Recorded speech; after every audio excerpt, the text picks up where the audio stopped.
Le Mali, c'est un pays presque enclavé. Nous ne sommes pas un pays continental par rapport aux pays qui sont conjugués à la mer. Donc, si on nous dit libre-échange entre le Mali et les autres pays, il y a un avantage, il y a un autre désavantage, inconvénient. L'inconvénient, c'est quoi? Par rapport à l'industrialisation, le Mali, le taux d'industrialisation est très bas par rapport aux autres pays, par rapport au Sénégal, par rapport à la Côte d'Ivoire. Donc, si jamais que l'État ne se met pas pour appuyer les industriels, pour développer les petites et moyennes entreprises, le Mali sera un pays de consommateurs. Le Mali sera un pays consommateur de produits des autres pays. Parce que nous ne sommes pas des fabricants. Nous consommons peut-être le transportant qui est fabriqué ici. Le 70% est exporté et importé. Donc vraiment, je dirais que par rapport à libre-échange, c'est une bonne chose. Si jamais si les opérateurs économiques ont l'appui de l'État, si jamais que les secteurs de l'industriel ne sont pas appuyés, je pense que ça va faire tant de problèmes à notre opérateur économique.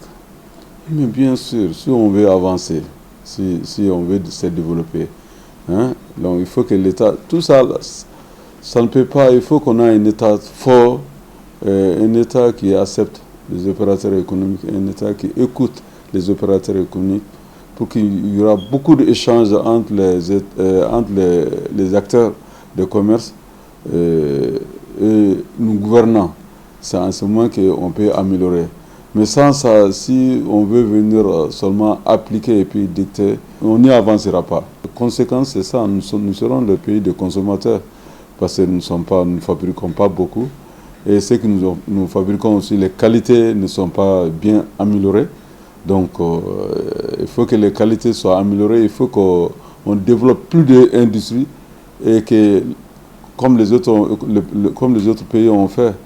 Mais tant que les opérateurs qui sont dans l'industrie ici n'ont pas l'appui de l'État, donc ça va être difficile. C'est ça seulement la conséquence. Sinon, autre chose, si le savon qui est fabriqué en Côte d'Ivoire, le savon qui est fabriqué au Mali, si les qualités ne sont pas les mêmes, en tant que Malien, tu veux bien que le savon qui est fabriqué ici, tu veux bien l'utiliser, mais si l'autre qualité est plus meilleure que ça, donc tu vas utiliser le savon ivoirien. Ça, c'est un exemple.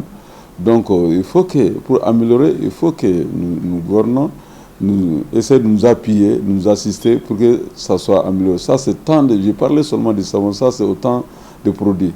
Donc, moi, je pense que ce libre-échange-là, c'est bienvenu, hein, mais ça demande beaucoup de concertation entre nous-mêmes. Si cela n'a pas été fait, ça va être le plus mauvais chose pour les Maliens. Mot de la fin, donc, de vous remercier et puis dire les industriels, il faut que les industriels s'organisent maintenant. Parce que si une telle chose est venue, donc ce n'est pas le Mali seulement qui adhère, vous venez de dire que comme il y a 30 et quelques pays, donc il faut que les industriels maintenant commencent à se battre. On ne peut pas se aider sans que nous-mêmes on ne se unisse pas. Donc je demande à l'État malien d'appuyer les industriels, de nous assister, donc pour qu'on puisse concurrencer les autres industries, les autres pays, les industriels, quoi. Donc c'est de l'appel, je lance cet appel pour chercher un appui et puis pour dire aux industriels aussi de s'organiser, pour se serrer, pour aller à un rang serré, pour qu'ils puissent avoir les autres avantages comme les autres pays.